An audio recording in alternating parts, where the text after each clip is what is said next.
What's going on, UB Tubes? We got a deck profile going on here for a counter skill deck that's a really fun deck to play. I've been having pretty good success with, so I thought I'd share it a little bit.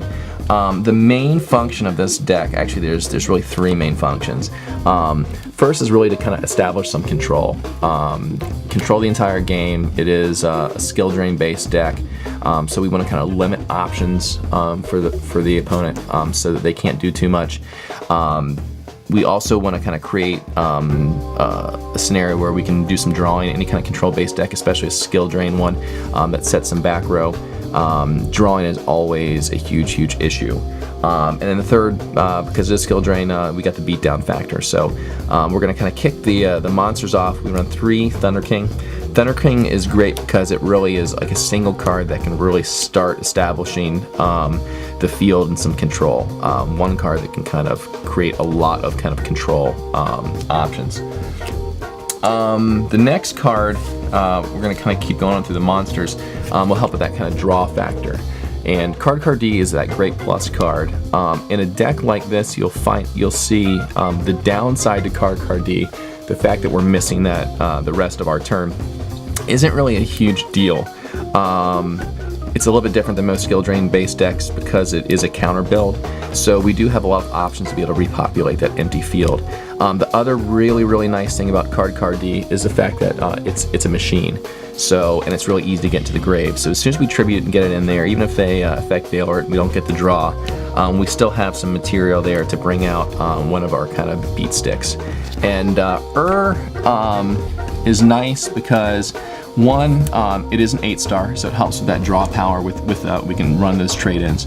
And Card D is a machine, so this Card D and Barbaros kind of go hand in hand. Barbaros is a given in almost any skill drain based deck.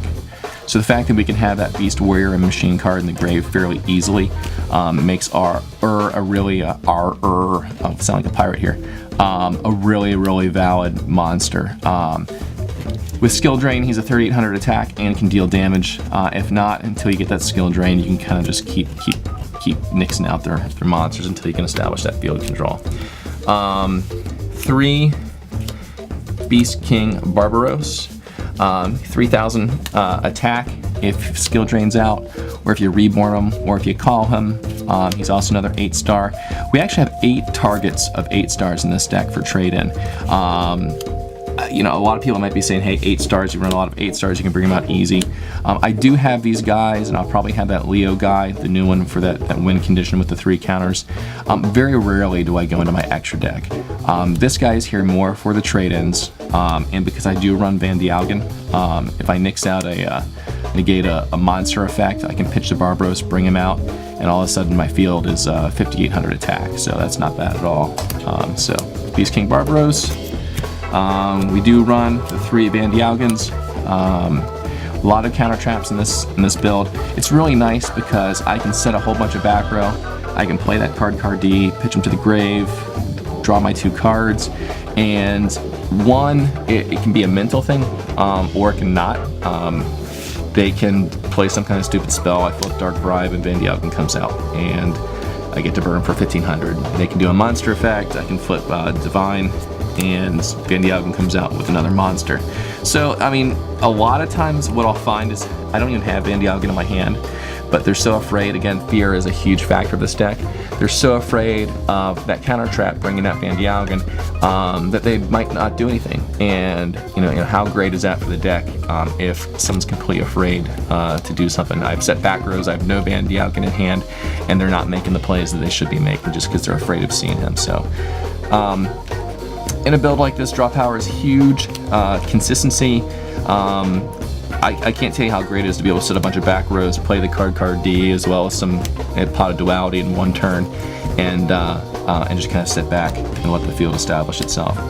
Monster Reborn gets me that 3000 Barbaros, gets me that T-King when I need it. Again, with the Pirate 3 trade-ins, 8 targets for trade-in.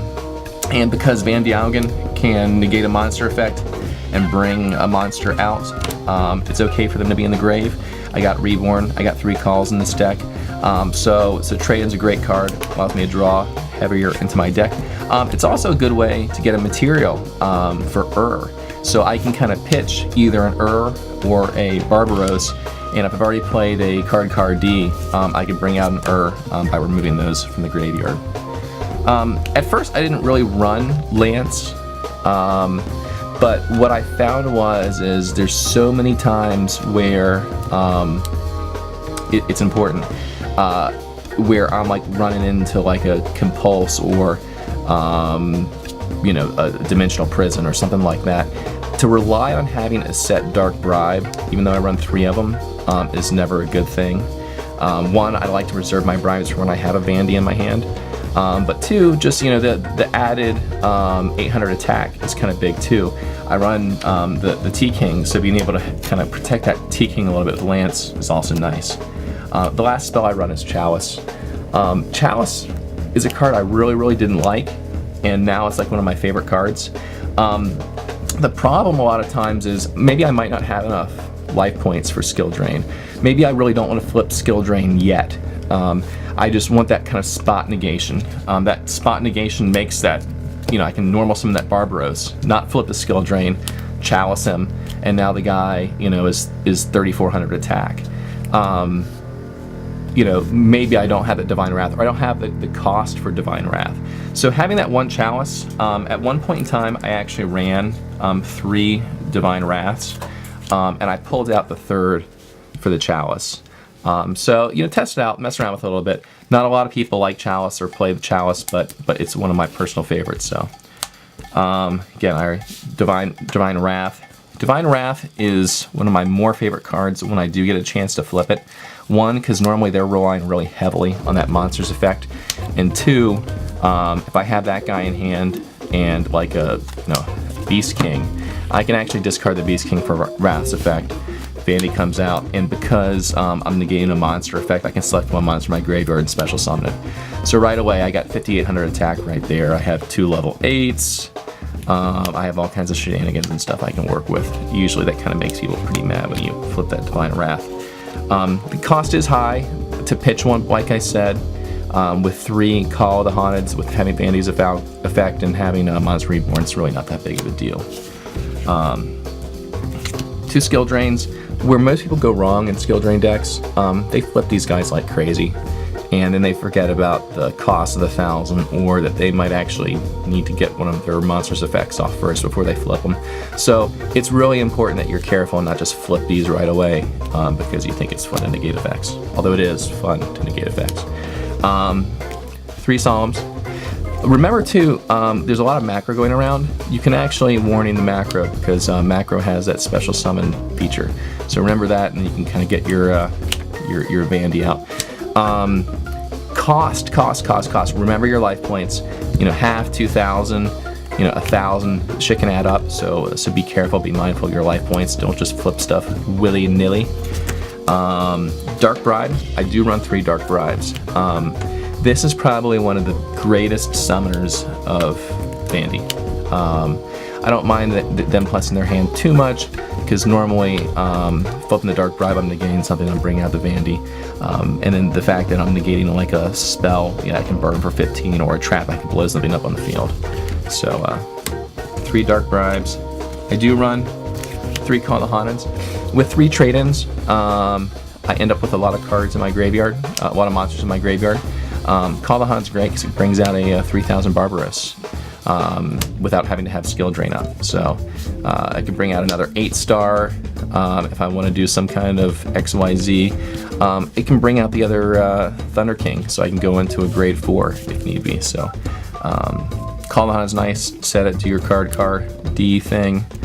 Next turn, flip it, bring out your Beast King, and go to town. So the last counter trap of the deck is the Huge Revolution. It's over. I did run Starlight Road at one time. I've run 1 and 1 Road, 1 Revolution. I'm now at 2 Revolution. The Road is really nice. It can, because it's not a counter trap, so it can't trigger my Vandy. But having that Starlight come out is really cool. It's another 8-star. It has some stuns and negation kind of effects and stuff. So I decided just to go with the Revolutions Over because it's a counter trap. It triggers the Vandy, and it is a counter trap, so I don't have to sweat it too much. And the last trap in the deck, Dimensional Wall. After looking at all these cards, you'll see that, and if you play the deck a little bit, going into game 2, people are scared as shit to do stuff. The only thing they're really not afraid of doing is attacking. If I have an open field, they're worried about playing spell and traps. They're worried about the Vandy coming out. They're worried about, you know, anything but attacking. You know, they feel free to attack because they realize there's not a Mirror Force. It could not have Torrential. I don't run Torrential. But by having, they run into wall one time in an empty field, they're attacking for, you know, let's say 2,000, okay? So if they're attacking for 2,000, and this deck can easily break out 2,000-3,000 attackers, attack for 6, that's game right there. So that one attack can mean game. They run to wall one time, and they might think twice about attacking. I can't tell you how many times people have stared at at a completely filled up back row, tried to heavy it and flip a bride, but and then not did what they're supposed to do because they're either worried about some kind of counter trap or they're worried about running into Dimensional Wall. So Wall is kind of like that card that gives that other kind of tier of fear that's not playing a spell or trap or something like that. So I don't run the Cylinder only because a lot of people run Lance, and then you have the Spellbook cards that can run Wisdom. Cylinder targets, so Wall does not target. And the downside to Wall is that, like, if they attacked into like one of your monsters, like let's say I have like T-King, and they come up with a 2,000 attack, they only take 100 damage and my T-King goes away, so people are like, oh, Cylinder's much better. More often than not, if I have a monster out, it's going to be pretty big, so they're not really attacking into my monsters. This is really for like when the card kind of has like an open field, or I'm just not drawn into the monsters that I need to. So this is more for the open fields. I don't mind Wall, and the fact that Lance isn't an issue with it kind of gives that a big plus in my mind. So test out the deck, see what you think. I'm not really putting any kind of extra deck in here. Run them at your own peril. There are times where Heliopolis is really, really cool. He can also kind of tribute monsters from your hand. So having like a dead Vandy in your hand when you don't have that counter trap and being able to blow shit up is kind of cool. So, but very rarely do I kind of go into my extra deck. But check it out, sub the channel, and tell me what you think. Talk to you later, guys. Bye.